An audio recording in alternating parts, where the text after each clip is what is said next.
Oh, and we're live with another episode of Sci-Fi Power Hour-ish. This probably will not last all that long. So let me tell you before I get started into what the main topic is, I guess I'll talk about I'll let my other panelists introduce themselves. Go ahead, sir. Introduce yourself. Hello, this is Piggy Don from Video Game Facts. Right now, I'm currently playing Xenoblade Chronicles 2. I'm trying to level grind before I could, so I could continue on Chapter 7. All right. And of course, it's me, Mr. Red Fox here. So let me just give you a synopsis of what we're going to be doing. This cast will focus on IPs in both film and comics and other forms of popular media that have reached a point where they are ubiquitous and need to be satirized or deconstructed in order to breathe new life into their genres or franchises. Basically, the shit is stale and needs a breath of new life.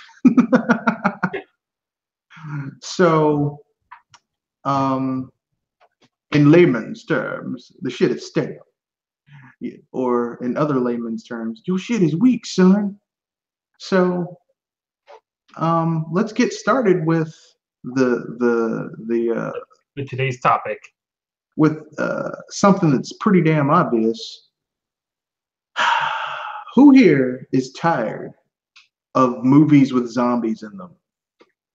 Well, let's see. So I haven't seen any. There hasn't been any zombie movies released this year or last year. So I guess the zombie trend is starting to fade. Movies, TV, just zombies all the time. Like me personally, I'm tired of zombies. Like if I don't see another zombie for the next 5 years on TV, like I don't want to see another zombie in film or on TV or in books unless you're doing something that's so amazingly different that it makes sense. You know what I mean? Yeah, I get the reason why they're using zombies because they're the most realistic monsters compared to vampires or werewolves. Since a zombie apocalypse can happen. I mean, you could say that, but then you have to keep in mind that just a few years ago, the thing that they were running into the ground were vampires.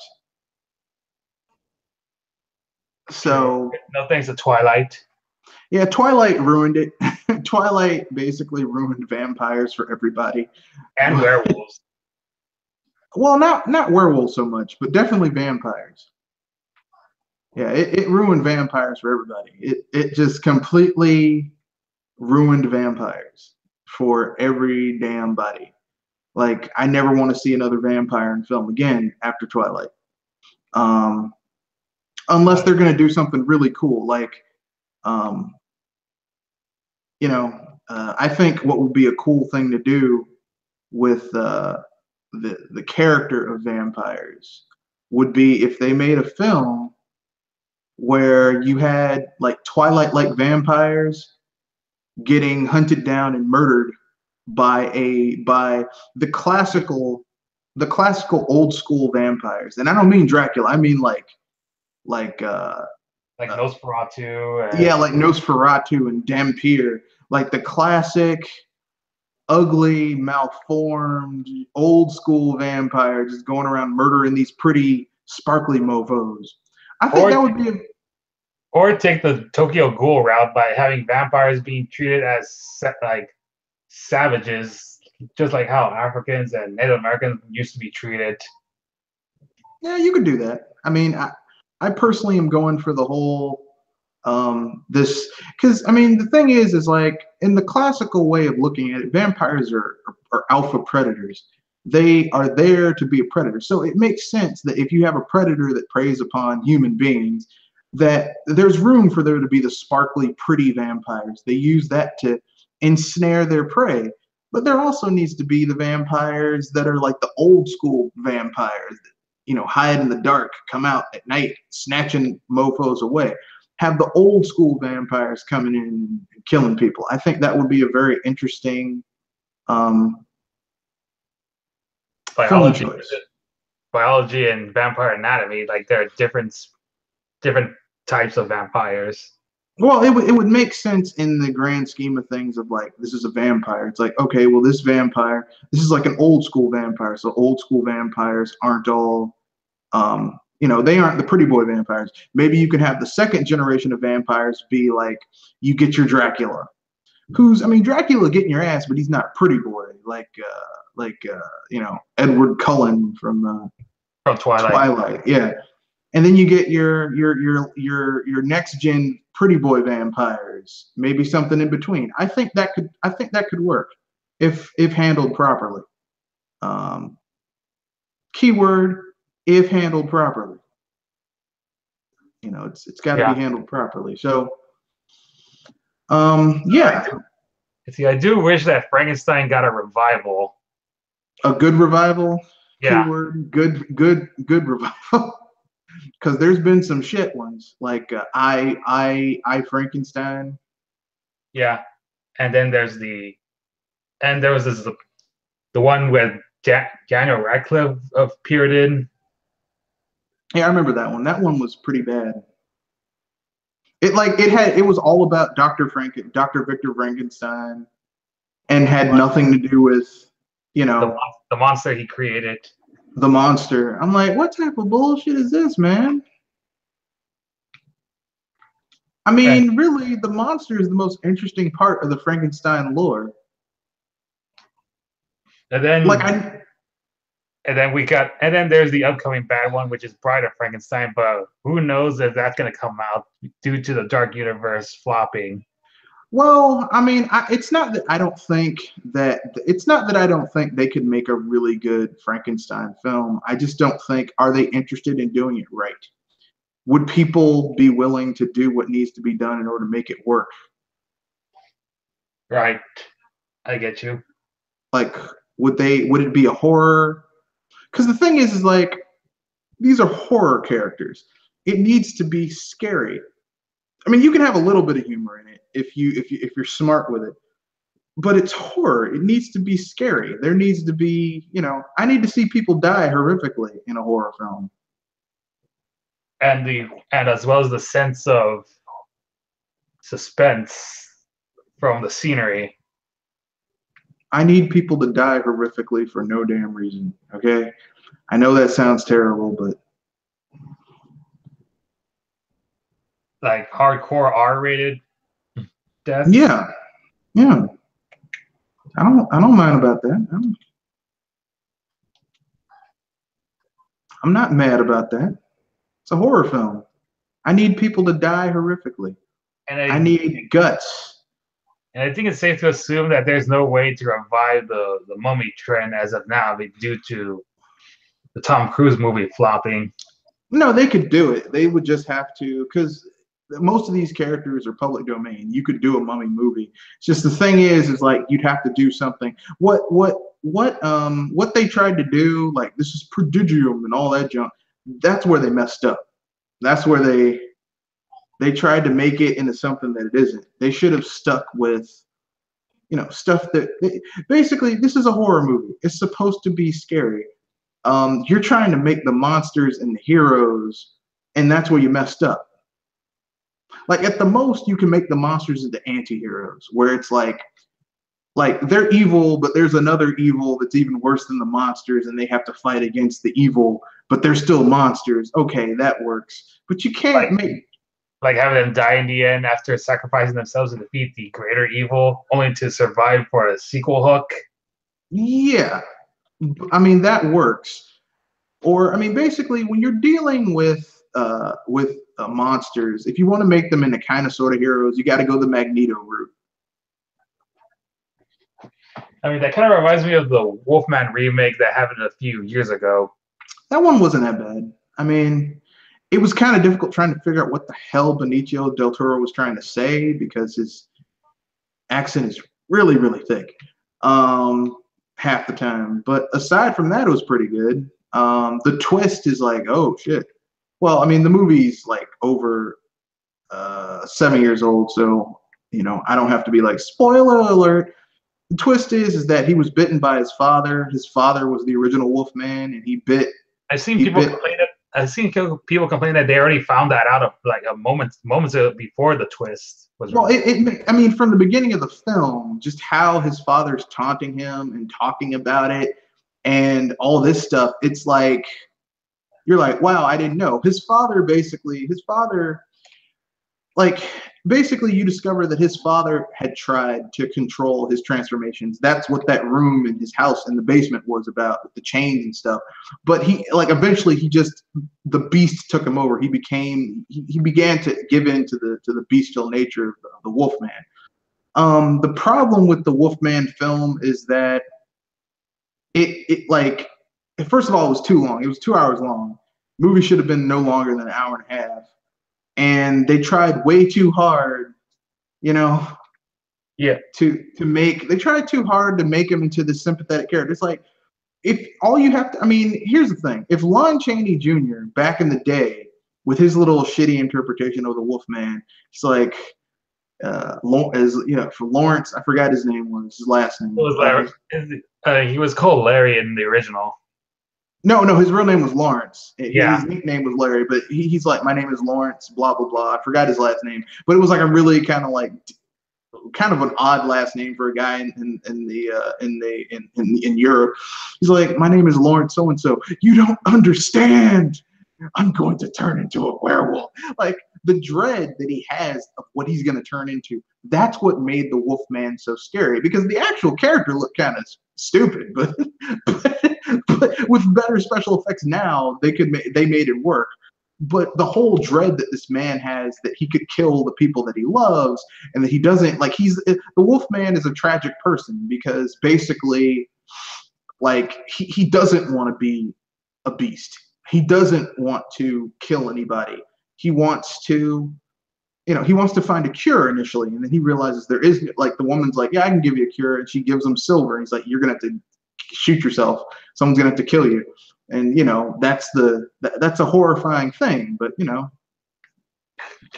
it's pretty tragic. The only way to escape the horrors of becoming a beast is to kill yourself.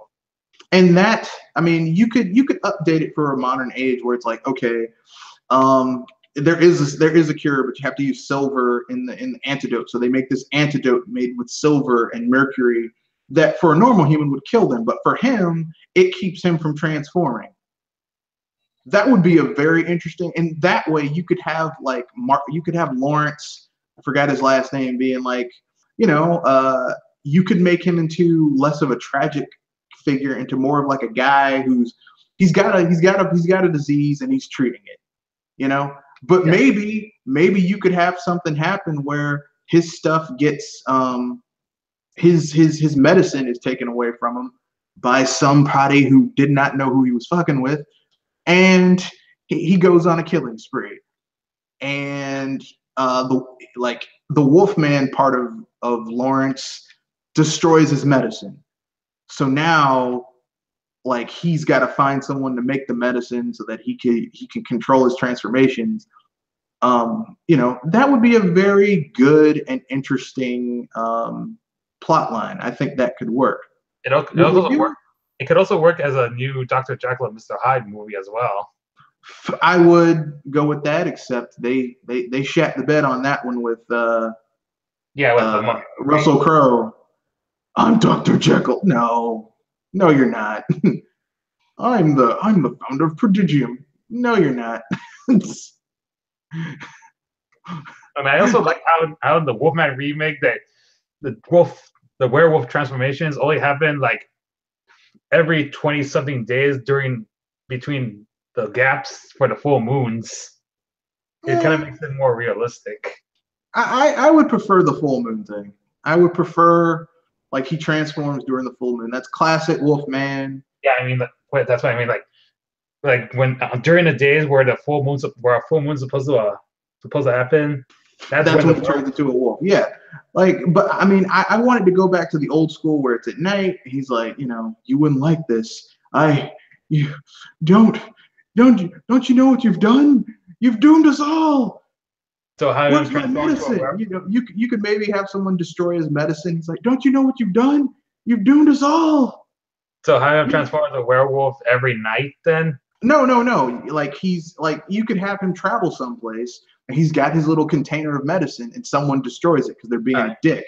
And then he goes all Incredible Hulk because it's on the first night of the new full moon. He's like, don't you know what you've done? You've doomed us all. You fool. It's Yeah. And then you could have the homage to the classical Wolfman transformation.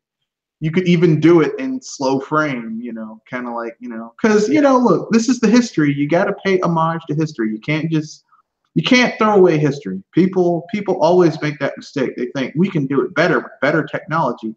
Yeah, but you don't throw away history. So not even a transformation from American Werewolf from London? That was pretty good, but I mean, here's the thing. You got to figure he's going to transform to a werewolf multiple times in the film. So the first time you have it pay homage to the old school frame by frame Wolfman thing, right? Then the second time you have him transform, maybe like American Werewolf from London. Yeah, and then maybe the third time to make it even more grotesque, like maybe he transforms into a werewolf, full on. But like he's forced to transform into a werewolf. Like it's not during the time of when it's moonlight. Maybe some drug is given to him that triggers his transformation, right?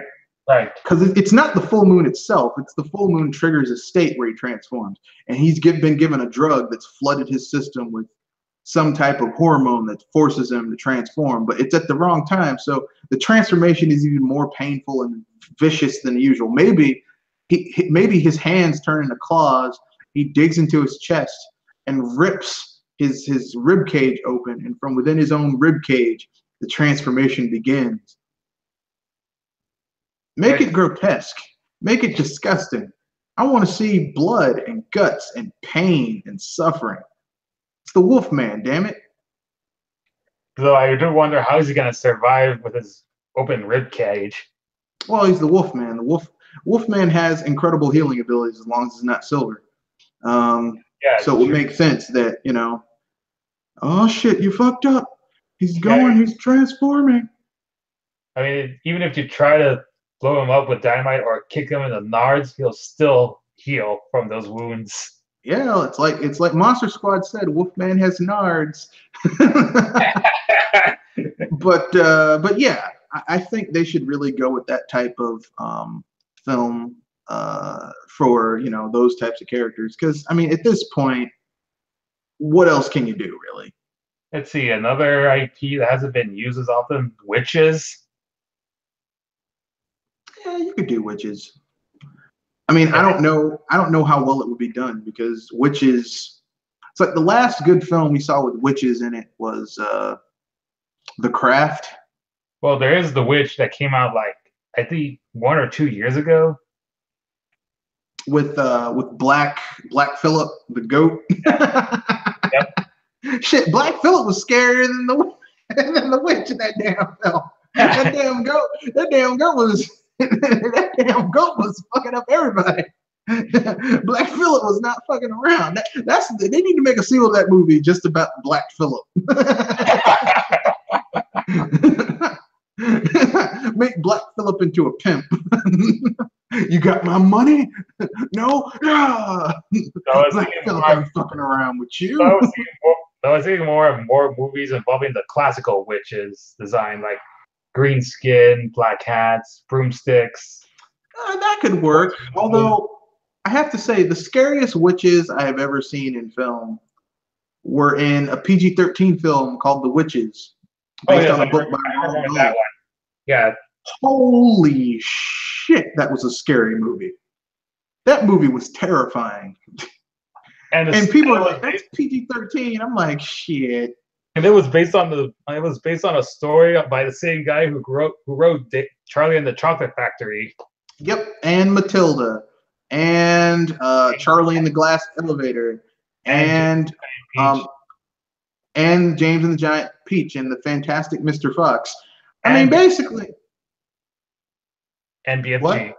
And BFG. Yeah, and the BFG, which is really a terrifying book. when you really think about it. Roald Dahl is just, you know,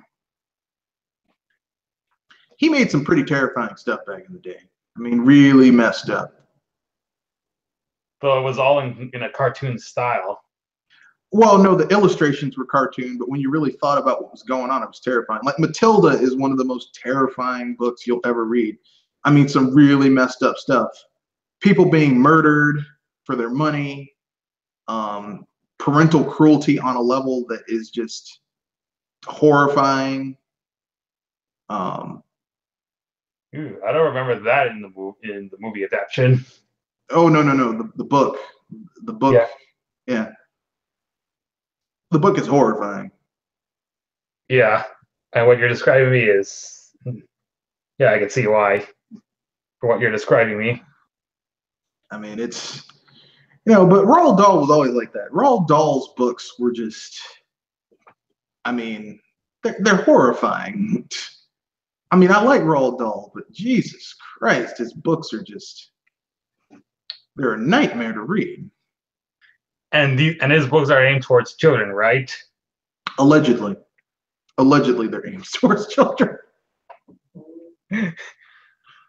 Yeah, I mean, but you have to realize something. Most of the things we grew up with were aimed towards kids. Like Indiana Jones in the Temple of Doom is aimed towards children.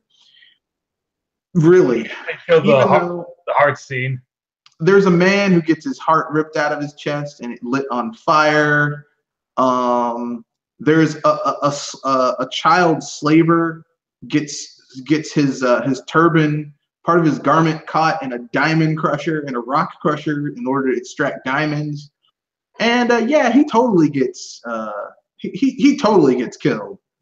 I mean, children are tortured and murdered. I mean, this is totally not like by today's standards. Really, Indiana Jones and the Temple of Doom should be rated R. It should totally just be rated R. It was originally going to be rated R, but they wanted to go somewhere in between, which is they created. Yeah, it's the movie that called for the creation of PG-13 is Indiana Jones and the Temple of Doom. But if you really look at it by the standards of rating something, it's really a rated R film. Like, it just doesn't have nudity in it. But I mean, by any other standard, it's rated R. Like the subject matter, what like some of the messed up. It doesn't have a lot of blood in it and gore, but I mean. But it has some disturbing images. It has, yeah. It like, okay, they took out the gore and the sexuality from it, but if it had gore in it, it would totally be rated R. As a matter of fact, most of the Indiana Jones films should really be rated R. Like The Last Cruise, the Raiders of the Lost Ark should be rated R because a Nazi gets cut up in the propeller. The face melting scene. And let's not forget in The Last Crusade where one guy has deteriorates into a corpse. Yeah, that's pretty terrifying. But really, the scariest thing in The Last Crusade is Indiana Jones finding out that he and his father slept with the same woman. That's that's really terrifying. That's the true nightmare. It's like Elsa's a Nazi. Yeah, I know she's a Nazi. How'd you know? She talks in her sleep. Oh God. Oh shit. Oh God, no. Like, she talks in her sleep, son. She talks in her sleep. Like, even though The Last Crusade is my favorite film in the Indiana Jones trilogy, I know some people say, what about The Kingdom of the Crystal Skull? Fuck that. That never happened. That never happened. That movie does not exist. There's The Last Crusade, there's Raiders of the Lost Ark, and there's Temple of Doom, and there's The Last Crusade. Kingdom of the Crystal Skull does not exist. There is no Mutt Shepherd, and Marion disappeared, never to be found again. There's no ancient aliens. No, there might be ancient aliens. It's just the Kingdom of the Crystal Skull does not exist. That film, swinging with monkeys, Indiana Jones surviving a nuclear blast by hiding in a uh, in a refrigerator, And never happened. yet surviving a waterfalls while being on a rapid is a-okay in Temple of Doom. Because Temple of Doom is a better film than Kingdom of the Crystal Skull. look, listen. It's movies. Suspension of disbelief. But if you're gonna be a bad movie and have like I'm supposed to believe this shit, then no, I can't. I cannot in good faith. I can't give a pass to that. I can't. I cannot give a pass to that. I can give a pass to a lot of stuff in Indiana Jones. I can give a pass to Indiana Jones running away from a giant rock, Indiana Jones surviving, going off the edge of a cliff on a tank. I can forgive a lot of stuff. That Donkey Kong minecart, that's still one of the best action scenes ever. I can let that go. I can let it go. But monkeys and a nuclear blast and the movie is a piece of shit too. No, unacceptable. Unacceptable. Let's see. Not trying to think of what other IPs that could use some satirizations or deconstructions. The Sentai genre. Sorry, the Sentai genre. Oh yes, Super Sentais, Kamen Riders, Power Rangers. I would like to see a parody of the Sentai genre, and I know there probably is a parody, but I haven't really seen it because here's the thing: all Sentai genre to me seems like a fucking joke. So even when they try to do, this is supposed to be funny, it's already funny, dude. Like I can't, if it's already a fucking joke, I can't make it more of a joke. It doesn't work that way. From what I heard, it was Spider-Man that started the whole Sentai genre. No. With the Japanese Spider-Man live-action show back in the 70s. No. The Sentai genre really began with anime, like old anime, like 60s, 70s animes. And the Sentai genre is actually a derivative of the Tokusatsu genre, which is like giant monsters and shit. So really like Ultraman, which is well before Spider-Man stuff. Oh, yeah. Like that's what started that. And people like that. I mean, personally, I think the old stuff is pretty good, but I think they need to do like a spinoff, in my opinion. They need to do a carried on. I gotta go check my my dinner. All right then. Well, be right back. I have to go wash my hands for a few seconds, and then I'll be back to you guys.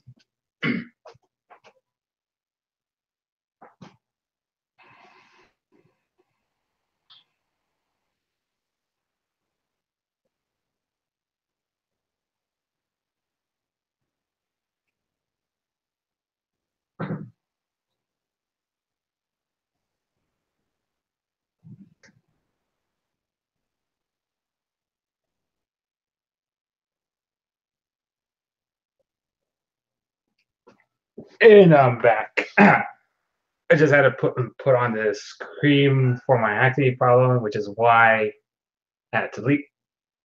And I had to wash my hands so that way I don't have to stain my clothes from the cream I put my face on.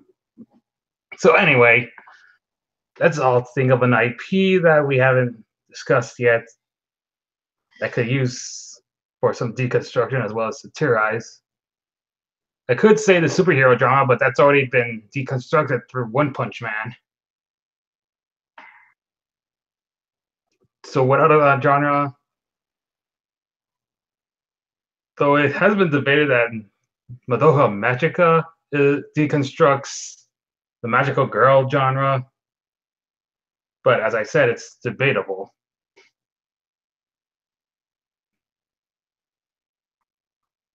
And can't say Star Wars either, since that's already been parodied through Spaceballs.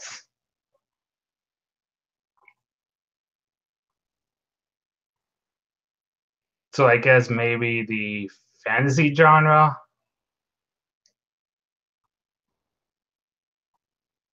I mean, you could say that Shrek was a deconstruction of the fantasy genre.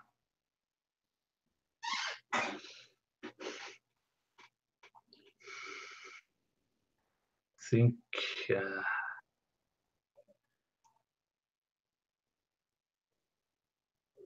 Not sure if there's been any deconstructions or satirizations from the Western genre. Oh yeah, Blazing Saddles. And then there's The Good, the Bad, and the Ugly, which supposedly, debatably, deconstructs everything we know about old school Western movies.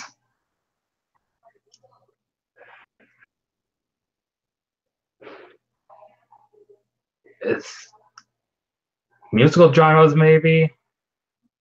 A deconstruct. Has there been any deconstructions towards the musical genre?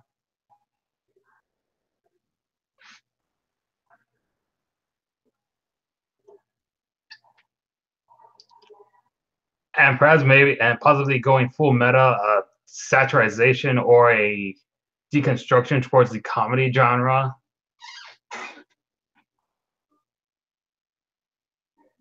Like, for example, it's about the everything is all fun and games until like near the end where it all goes downhill and it changes to a different genre near the end. That would be a movie I want to see. And that reminds me, perhaps a deconstruction towards the romance genre, such as deconstructing the whole misunderstanding cliche, where one love interest mistakes the other love interest or cheating or some other mishap that might cause them to break up, and then that love interest gets all depressed to the point where, in the usual cliches, they'll try to win him or her back. But here in this form of deconstruction, that love interest will try to kill him or her as a way of helping him or her to never see him or her ever again. And that is a major genre shift. You're finally back. Indeed, I am. I was just thinking of talking about what other genres we could use to satirize or deconstruct, and I was currently talking about the romance genre. Romance is in romantic movies, or romance is in the classical term romance, so like knights, courtly love, that type of thing. No, just romance, love stories. Oh, well, I mean, I guess. I was talking about like how they could take a unique spin on the whole misunderstanding cliche, where instead of one love interest trying to win back his or her love interest from that misunderstanding, from a breakup, he instead tries to kill him or her as a way of saying, "It's the best way to make you happy by never seeing me ever again." I think that's a bridge too far. How about we change it to, instead of killing, they try to. It's someone who's desperately in love with someone, but they're desperately trying to let them know they're not interested or not interested anymore. And they go through, almost comedic levels of, "I'm not interested. Stop calling me." But I still like the dark deconstructions, because I'm all for dark deconstructions. I mean, that's cool, but killing someone, that's a little too far, methinks. Methinks that's a bridge too far. I mean, you can You can thank School Days for inspiring me that kind of plot twist. Just saying. You've heard of School Days, right? That's that movie with. Oh, I'm sorry. I'm thinking of Heathers. Sorry. No, it's an anime that's really infamous within the anime community for its ending. I don't watch that many animes, ironically. Like there's like a certain amount of animes I watch, and that's it. Like I don't do a lot of slice of life school genre animes. Basically, there's this guy who's trying to get himself hooked on any of the girls from his high school. Uh-huh. And then things start to get dark when one of them attempts to kill him, and then another girl that he was trying to hook on kills her as well. Oh yeah, School Days. That's the anime where like this girl has a crush on him, but any girl that tries to go with him, she kills. Yep. That's that's a little too dark even for me. And here's the thing, I like black comedy, but that's a little too that's a bridge too far even for me. I'm like, no, that's that's too much. We can even go full meta by deconstructing or satirize comedy genre. Yeah, I would go with that, but they've already done that. They don't do things like that anymore. But I mean, because Mel Brooks doesn't do it anymore. But oh yeah, Mel Brooks, that's right. He deconstructed the Western with Blazing Saddles. He deconstructed the classical romance thing with Robin Hood Men in Tights. He deconstructed the horror genre with Young Frankenstein and sci-fi with Spaceballs. Yeah. I thought you were about to say Dracula Dead and Loving It, but that's a terrible movie. That's not very good. I mean, like a parody of comedy movies in general. Silent movie. He did a parody of comedy. Well, actually, Silent Movie was a parody of the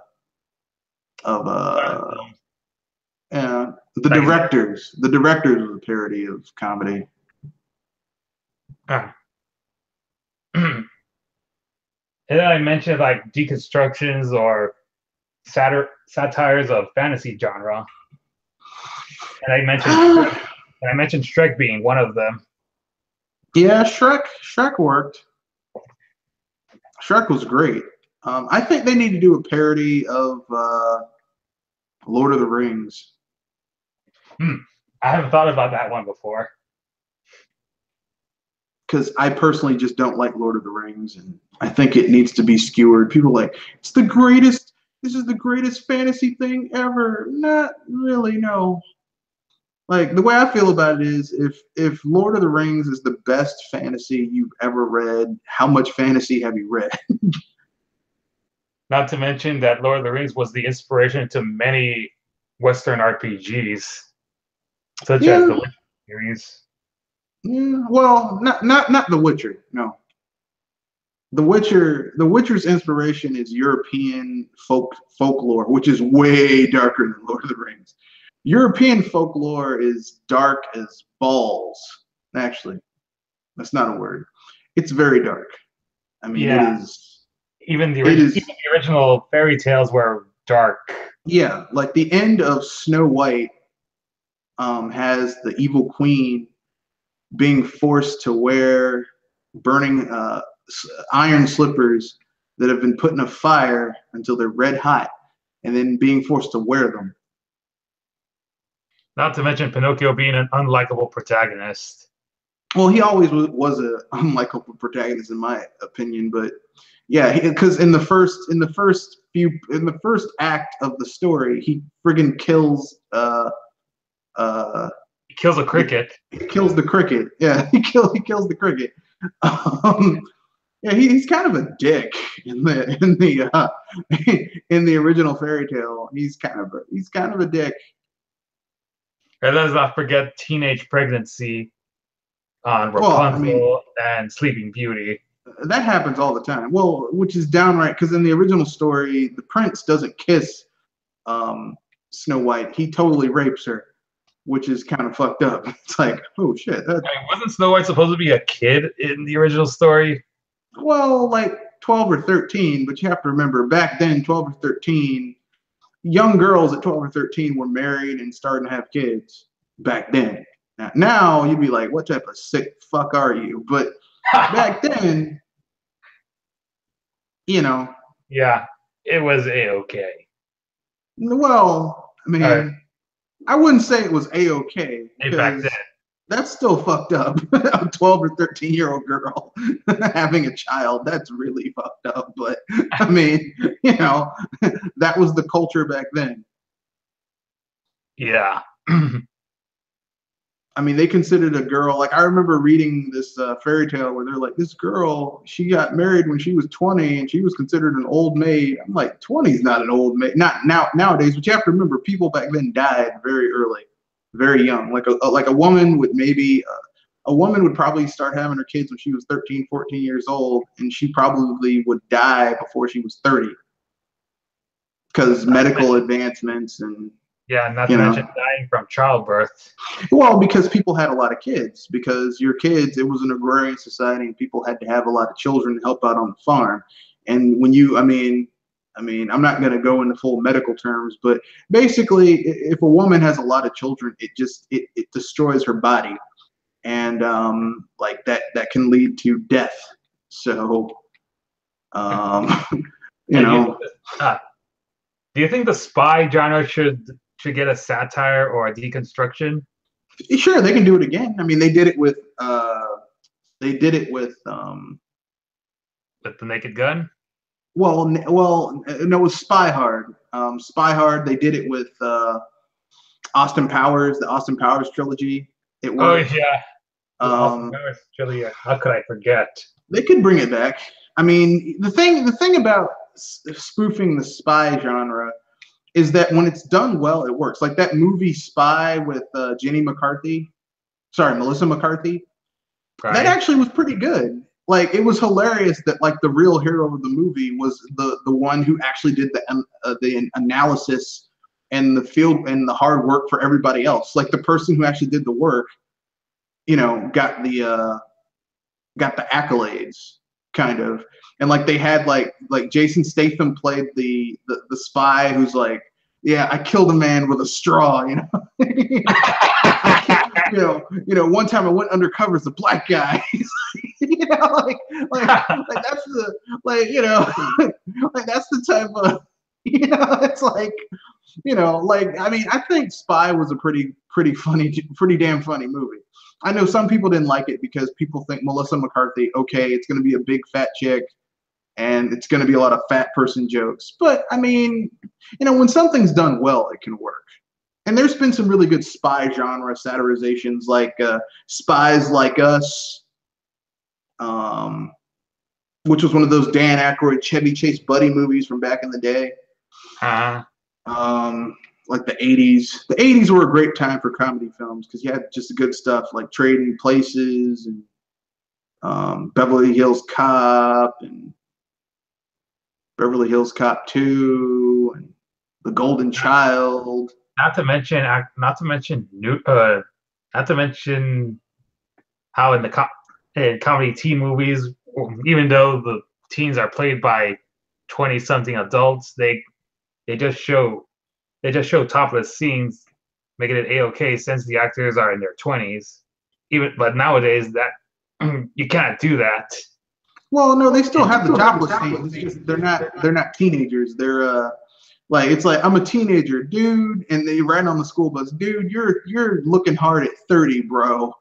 It's like that Fantastic Four movie where the guy's like, yeah, we're in high school, dude. You're 33. It's like, why can't we be in the science fair? Because you're goddamn 33 years old, bitch.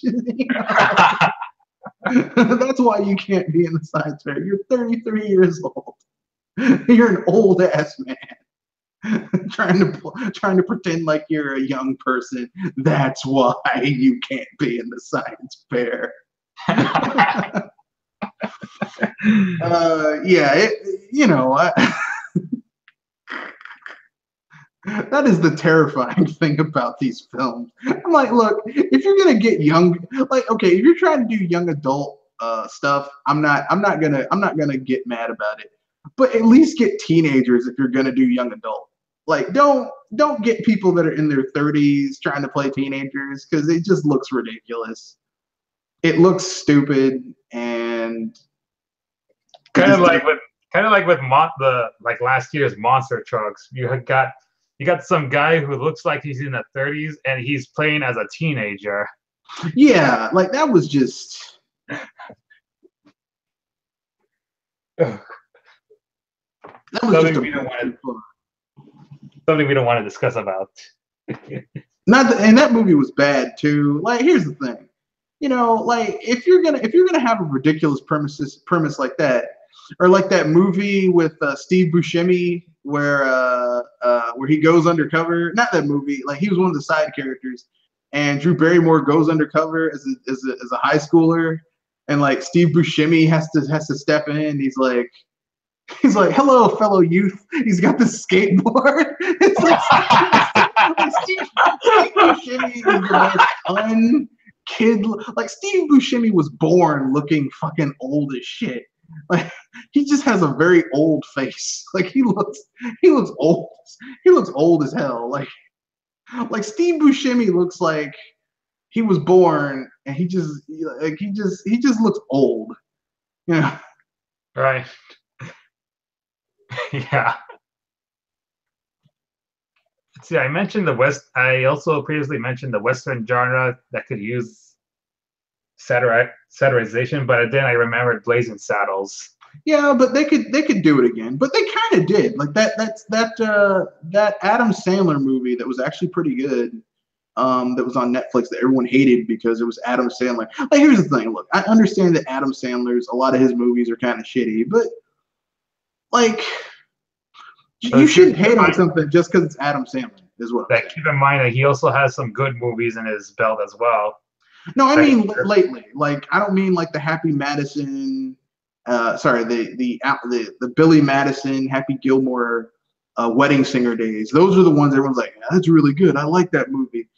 But he had good shit. Like, he's had some good stuff from them, like Crazy Happy Love and The Comedian. I mean, I'm not, like, I don't think people should always be like, man, Adam Sandler sucks. It's like, sometimes it's pretty good. I mean, And I also mentioned The Good, the Bad, and the Ugly being a deconstruction of the Western genre. Not really. Like, because here's the thing. Original Western films were cheap to make, and like everyone was basically like, they were simplistic moral tales. The good guy wore white, the bad guy wore black, and there was always a hooker with the heart of gold that dies, and then the guy goes with the decent girl. Like, it was very, and then you had the spaghetti westerns, which were done on a very small budget by Italian directors and people from Spain, who basically were like, well, the West was dirty. It was filthy. It was dark. People got shot in the back. There were, it was, it was not a nice place to live. And you had the spaghetti westerns, which, I mean, the spaghetti westerns were bigger than just The Good, the Bad, and the Ugly, and the Man with No Name trilogy. Like, it was, which, here's the thing. The Man with No Name trilogy is a knockoff of Akira Kurosawa's Yojimbo series with Toshiro Mifune. Like, so it's basically like the Magnificent Seven being a Western adaptation of Samurai 7. Yes, like, it's basically just a knockoff of someone else's stuff. Which, hey, if you're gonna knock off somebody, knock off one of the greatest directors of all time. Sure, why not? Look, I mean, I'm not saying you should do it. I'm just saying, if you're gonna rip somebody off, rip off the best. But yes, I'm a huge film nerd, unfortunately, but. I mean, yeah, they should do a deconstruction of the Western. I mean, Seth Green tried. Not Seth Green. Shit. Seth MacFarlane tried. Yes, Seth MacFarlane tried with A Million Ways to Die in the West. And if you take that movie for what it is and you don't take it too seriously, it's actually pretty damn funny. He's like, everything's trying to kill us. Everything. Look at that guy over there. He just shot himself to death. He shot himself to death. Oh! The guy just dies trying to go to the bathroom. It's like, I mean, A Million Ways to Die in the West is pretty damn funny.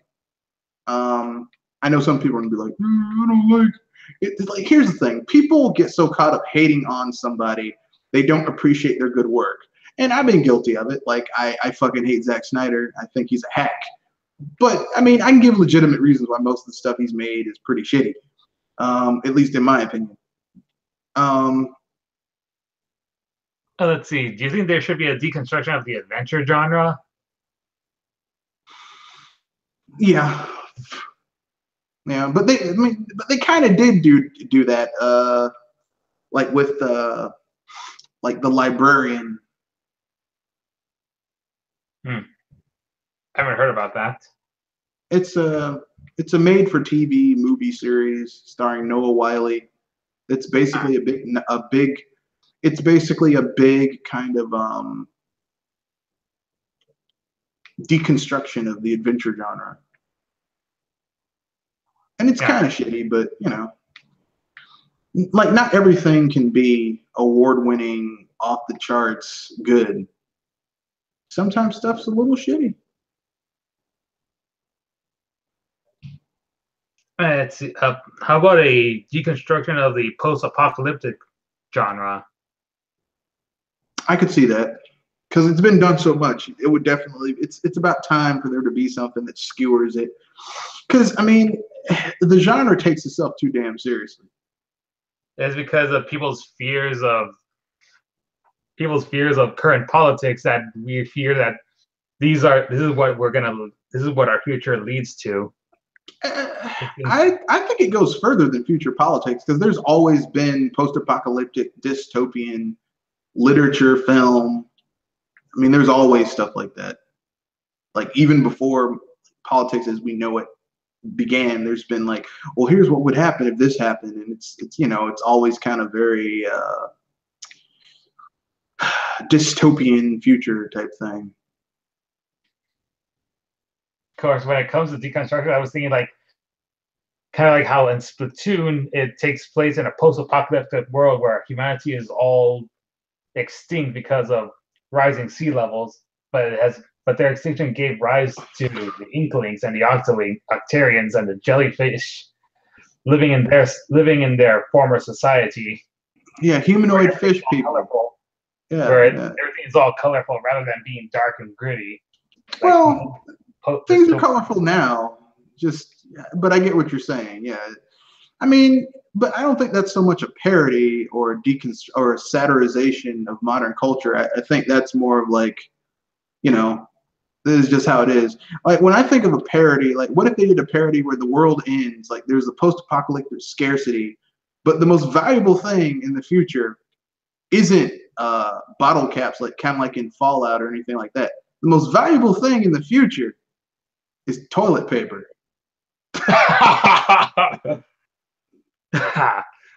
Like seriously, I like to keep going, but my dinner is ready, so I'll be right back. No. We can wrap this up. Give me sign off because I think we've gone far enough. I mean, it's Sci-Fi Power hour-ish, and we're a little under an hour. So go ahead, give your sign off, and I'll give my sign off, and we'll wrap it up.